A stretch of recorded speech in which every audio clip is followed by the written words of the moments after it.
Just whose side are you on? I'm on your side if you'll make room for me. Dinner will be on in a few minutes. I'm not hungry. Oh, now, Betty. Father, please. All right. For 6 years, America watched The Perfect Family every week. But in one episode from 1959, something slipped through that no one was supposed to see. Robert Young's hands were shaking. His words came out just a little too slow. The editors left it in because reshoots cost $25,000. Decades later, his wife finally admitted what was really happening during filming. And it wasn't just one scene. It was almost every episode. The truth about what the cameras accidentally captured would shock the families who trusted him most. Back in August 1949, a new radio show started called Father Knows Best. At that time, there were already 19 other family shows trying to win over listeners.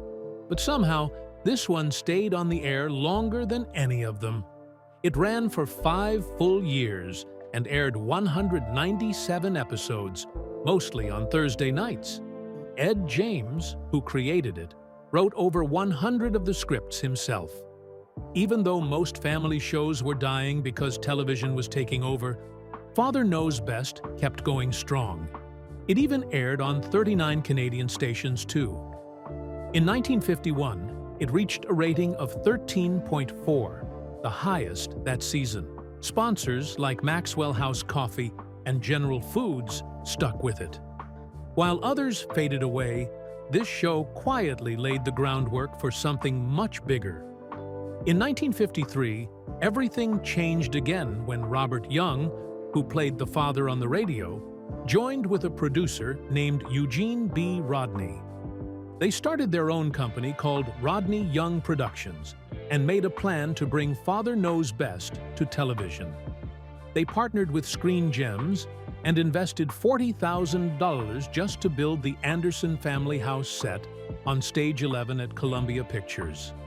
This set was designed in a way that allowed the cameras to move more freely, which wasn't common back then. Each episode cost $25,000 to make and was filmed on 35mm black and white film. They stayed ahead by always having 17 episodes ready before airing. Together, Robert Young and Eugene Rodney worked for 11 years, making 203 TV episodes and shaping what would become the standard for family shows.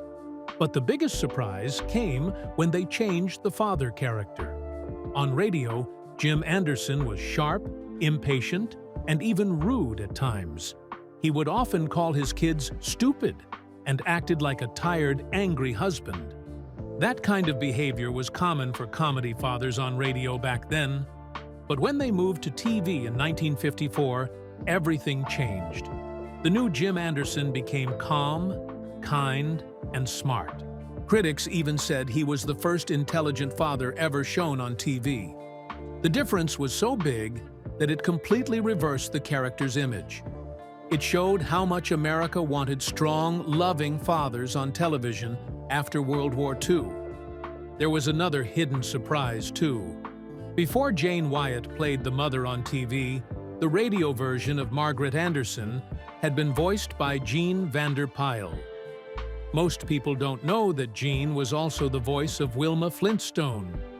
After the first actress, June Whitley, left the show, Jean stepped in and voiced the character for most of the 197 radio episodes. She only earned $250 per episode back then. Later, she was paid just $15,000 or total for all her Wilma Flintstone work. Still, her voice helped shape 2 of the most well-known mothers on television, and very few people realized they were the same person. In May 1954, just months before the real show aired, there was a failed test version called Keep It in the Family. It aired on Ford Theater and had a completely different cast, except for Robert Young. That version didn't work. The actors just didn't fit, and the family didn't feel real. Eugene Rodney rejected the cast and ordered a full search for new actors. Over 30 boys tried out for the role of Bud. The one who got it, Billy Gray, was chosen because he delivered funny lines in a totally serious way. When asked to read a line where Bud says, "What size screen, Dad?" After hearing about a girl who stole her aunt's TV money, every other actor tried to be funny. But Billy played it straight, and that's what the producers wanted. Lauren Chapin, who played Kathy, beat out 78 other girls. She didn't have acting experience, but that's exactly why they picked her. She felt real. Later, it came out that she was working 16-hour days on set, with rehearsals Monday and Tuesday, filming Wednesday through Friday, and extra work on Saturdays when needed. She was only 8 years old. She had to study with a tutor in a tent between takes, and the pressure was high. At home, her life was much worse. She lived with an alcoholic mother and a father who abused her. While she played the perfect TV daughter, her real life was full of pain. Jane Wyatt, who played Margaret on TV, had a secret of her own. She had been blacklisted in Hollywood during the early 1950s. Back in 1947, she flew to Washington with actors like Humphrey Bogart to protest against the government's hunt for supposed communists. Because of that, studios stopped hiring her. Sometimes she was given roles, only to have them taken away days later. She was even labeled prematurely anti-fascist for speaking out against Hitler before America entered World War II. That blacklist pushed her toward television, and Father Knows Best ended up saving her career. In October 1954, CBS made one of the strangest scheduling mistakes in television history. Father Knows Best, a show meant for families and children, was placed at 10:01 p.m. on Sunday nights. It had just won 4 national TV awards that year, including the Sylvania Award for Outstanding Family Entertainment. Critics loved it, calling it one of the most believable family comedies ever made. But how could families watch it when the kids had school the next day? Even though the show was being praised by judges like Ethel Barrymore, it was losing viewers every week because of its impossible time slot. It was a rare moment in TV history when a show was both winning awards and failing at the same time. Things turned worse when Kent Cigarettes, the show's main sponsor, canceled it after only 13 episodes. They had agreed to 26, but pulled out early because the ratings weren't high enough. It was shocking because critics were calling it the best family show on television. The irony was that a cigarette company, hardly known for family values, had decided to kill a show praised for wholesome morals. Yet the producers stayed optimistic. Newspapers reported that they believed the show's reputation was strong enough to attract a new sponsor. They were right. The cancellation triggered something television had never seen before. Fans started writing letters, thousands of them, to CBS, pleading for the show to return. These letters weren't short or simple. Families wrote about how Father Knows Best was the only show they could all watch together, how it taught lessons and made them feel connected. It was the first time viewers organized themselves to save a television show, proving that audiences had real power. So many letters arrived that NBC noticed and decided to bring the series back, making history by reviving a show purely because of public demand. Scott Paper Company saw what CBS and Kent Cigarettes couldn't. They recognized the show's potential and moved quickly to save it. In March 1955, they struck a deal with NBC to take over sponsorship. They gave it a new home on Wednesday nights at 8:30 p.m., a perfect time for families to gather. It was a bold move that cost them $500,000, but it worked. NBC began production on 13 new episodes that May, and the entire industry started talking about Scott Paper's brilliant gamble. By 1956, the gamble paid off. The show went from being canceled to reaching 19 million households. Within a year, Father Knows Best became one of the top 10 most-watched shows in America. Even when NBC canceled it again in 1958, CBS immediately picked it up, and the audience stayed loyal. Between 1960 and 1963, reruns continued to air on both CBS and ABC, proving that its family warmth still resonated. What began as a scheduling disaster turned into one of television's greatest comebacks. In 1954, millions of Americans sat together in front of black and white TVs to watch A Perfect Family. They laughed with the Andersons. They trusted Jim Anderson, the soft-spoken father who always knew what was right. The kitchen was bright, the living room warm, and the kids always learned a lesson by the end of the episode. It felt safe. It felt honest. But what no one saw was what really happened when the cameras stopped rolling. Behind those smiling faces were two people, Robert Young and Lauren Chapin, who were quietly falling apart. Robert Young played Jim Anderson for over 200 episodes.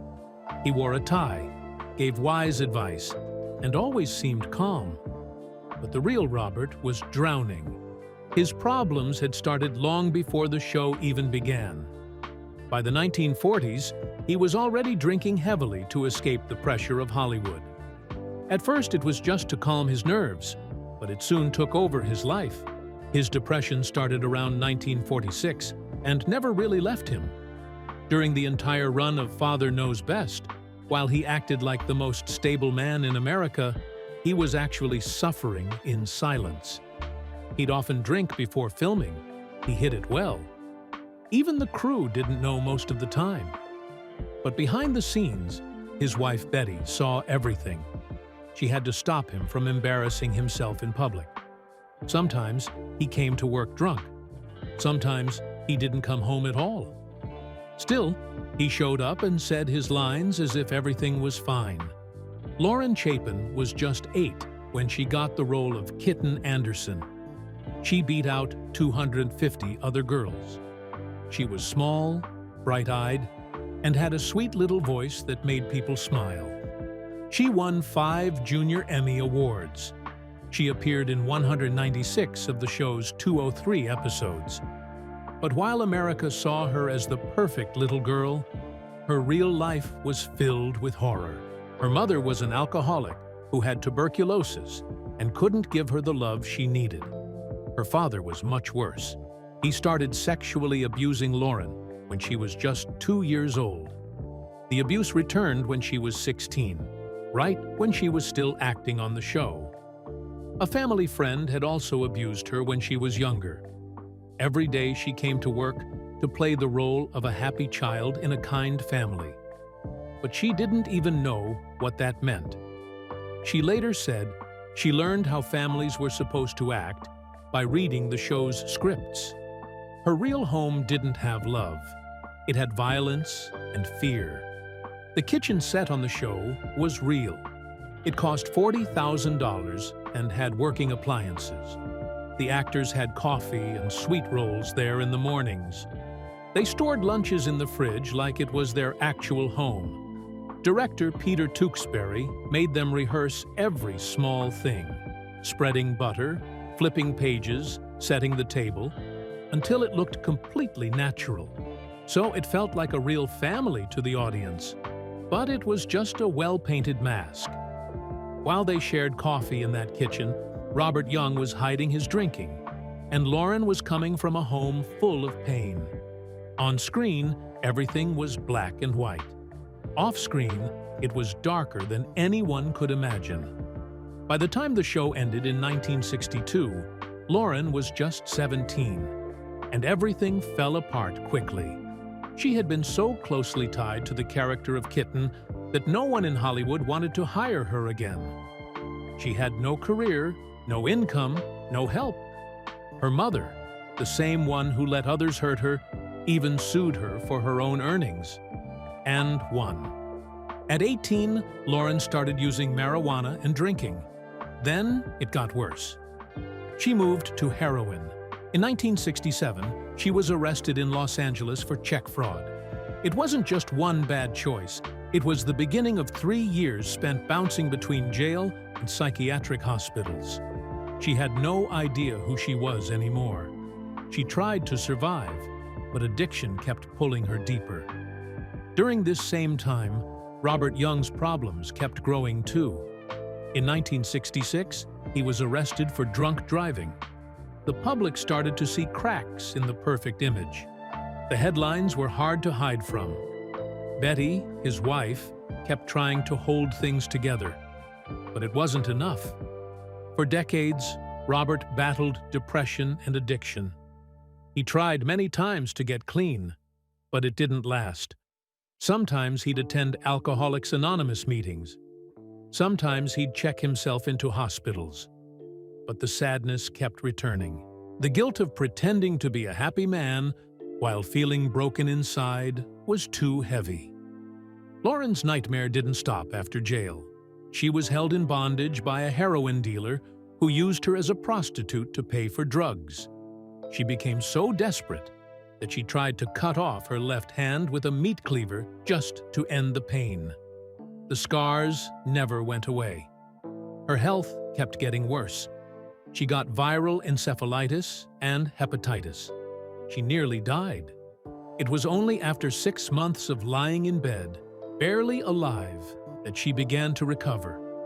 Finally, in 1979, she went to Eagle's Nest Church in Los Angeles and gave her life to God. That moment saved her. Robert Young's turning point came much later.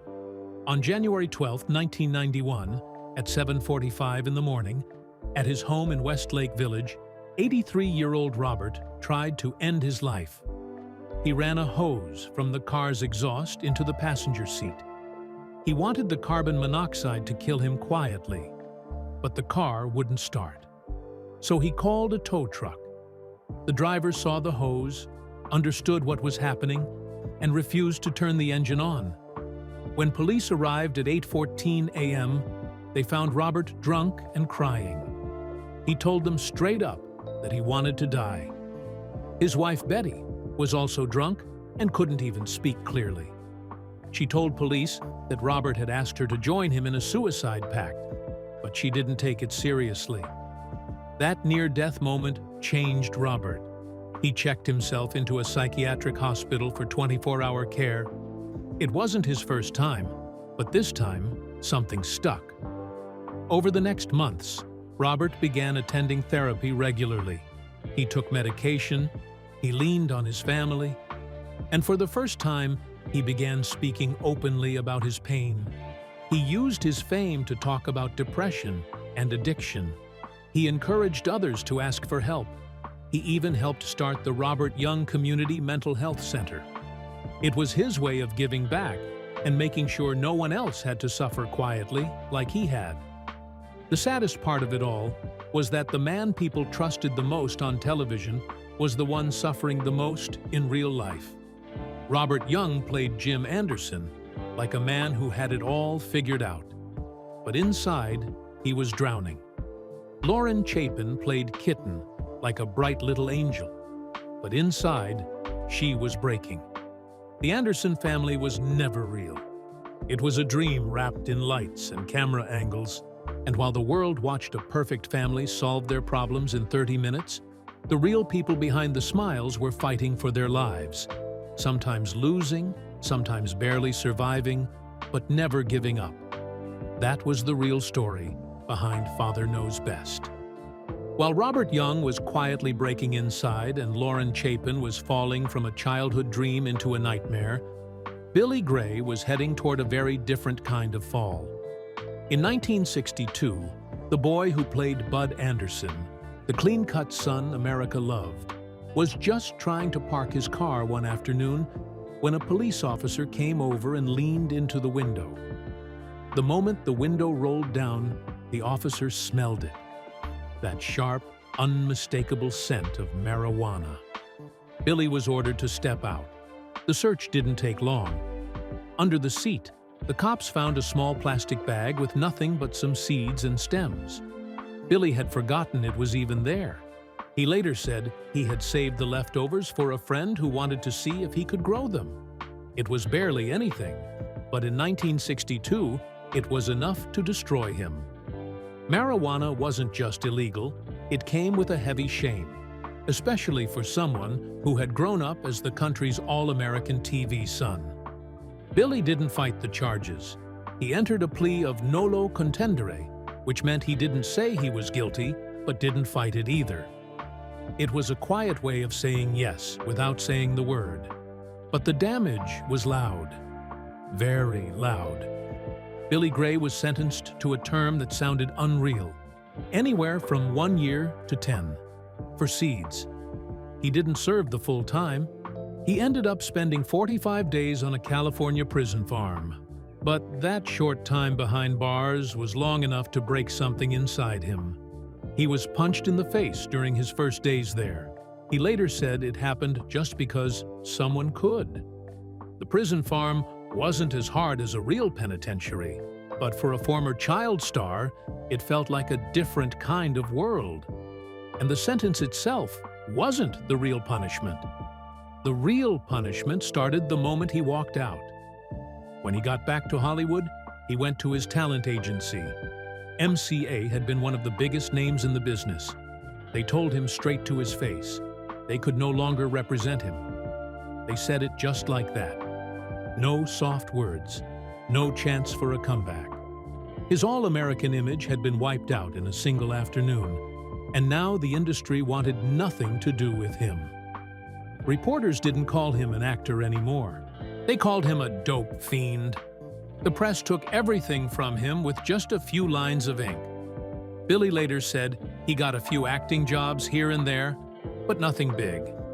It was, as he put it, basically the end. While serving his sentence, Billy was given work duty on the prison farm. He handed out athletic gear to other inmates. Some of that gear had been donated years earlier by Robert Mitchum, the same Robert Mitchum who was busted for marijuana in 1949. Mitchum had done 50 days of hard labor on the same grounds. Afterward, he had sent in workout bikes and gym gear to help future prisoners. And now, Billy Gray, another actor caught for the same plant, was handing out those very items. But Mitchum's career didn't suffer. In fact, it made him look like a rebel, a Hollywood outlaw. For Billy, the arrest destroyed him. The same crime. Two actors, two completely different endings. But the strangest part came almost 10 years later. In 1971, film critic Leonard Maltin wrote a small note that would turn into a 27-year nightmare. He reviewed a film called Dusty and Sweets McGee and claimed that among the real drug addicts shown in the film was Billy Gray. That wasn't true. Billy was acting in the movie. He was never a real addict. He didn't sell drugs. But Maltin's line stayed in every edition of his movie guide from 1974 to 1998. For over 2 decades, directors and producers read those words and believed them. Billy's name had already been damaged, and this turned the scars into fresh wounds. He finally filed a libel lawsuit in 1997. On July 18, 1998, Leonard Maltin had to stand at a press conference and apologize. He admitted the mistake. He owned it. But by then, the damage had already spread too far. While all this was happening, Father Knows Best kept playing on televisions across America. The laughter people heard during the show wasn't from a real audience. It came from a strange machine. Charles Douglas had built a box filled with over 300 different laughs. Each laugh had its own flavor. Some giggled early, some late, some didn't get the joke but laughed anyway. It sat in a sound booth, over 2 feet tall, locked with padlocks. Producers used it like music. They picked the laugh they wanted and played it to make the show feel alive. Eugene Rodney, one of the producers, used to cry while adding the laughs. It felt so real to him. But it wasn't. Just like The Perfect Family, the perfect joy was manufactured. The show was filmed on Stage 11 at Sunset Gower Studios. The house cost $40,000 to build. It had real walls, a real garage, a real kitchen with red wallpaper, white cabinets, and blue countertops. The kitchen worked. They made coffee and shared food there. It was all part of making everything feel natural. Cameras could shoot from any angle because the house had 4 full walls instead of the usual 3. The show used expensive 35mm film. Each episode cost $25,000 to make. Mistakes were expensive, so some of them stayed in. Even with that, they stayed 17 episodes ahead of schedule. There were no live audiences, just lights, lenses, and people pretending. Writers came and went. Some had big families, others didn't. Ed James created the characters. Roswell Rogers and Paul West wrote most of the episodes, 108 and 60 each. Dorothy Cooper added 32 more. With so many voices shaping the Andersons, the characters changed slightly from one episode to the next. Sometimes Bud was serious, sometimes clueless. Sometimes the parents were patient, sometimes strict. But it didn't matter. People loved the illusion. At its peak, the show reached 40 million viewers a week. CBS canceled it in 1955, but the protests were so loud that NBC grabbed it and gave it a better time slot. The ratings exploded. The U.S. government even used clips overseas to show other countries what a good American family looked like. The Andersons became the face of what everyone wanted to be. Families copied them. Parents quoted them. But inside the people who made the show, things weren't so perfect. Lauren Chapin's story didn't end with addiction. On March 18, 1979, she found faith at Eagle's Nest Church in Los Angeles. She left behind the drugs and the pain and began helping others. She became a childbirth teacher. She worked for an AIDS charity. She started a ministry and even helped launch Jennifer Love Hewitt's acting career. She turned her broken past into something meaningful. Billy Gray did the same in his own way. From 1970 to 1995, he became a motorcycle racer. Speedway bikes had no brakes and only one gear. They were made to turn left on dirt tracks. He raced JAP and Jawa bikes, taking dangerous turns at full speed. After racing, he became an inventor. He co-owned Big Rock Engineering. His water hose lock invention won the Most Innovative Product Award at the IBEX Marine Trade Show. He once said he wanted his tombstone to say just one word: toolmaker. By the 1990s, people had started looking back at shows like Father Knows Best and asking hard questions. A historian named Stephanie Kuntz wrote a book in 1992 called The Way We Never Were. She said families were never perfect. Not in the 1950s, not before, not ever. She showed that teenage pregnancy peaked during the time the Andersons were on TV. That marriage didn't last longer back then. That drug use wasn't a new problem. Her book turned into a movement. She helped families realize they weren't broken. They were just real. In the end, that's what Father Knows Best gave us. Not a true story, but a mirror of what people wanted to believe. A dream stitched together by film, laughter machines, and tightly written scripts. But behind every smile on that show was a life that didn't match the screen. Robert Young tried to kill himself. Lauren Chapin tried to cut off her hand. Billy Gray was thrown out of Hollywood for a bag of seeds. The truth was never black and white. It was always hidden in the shadows between the scenes.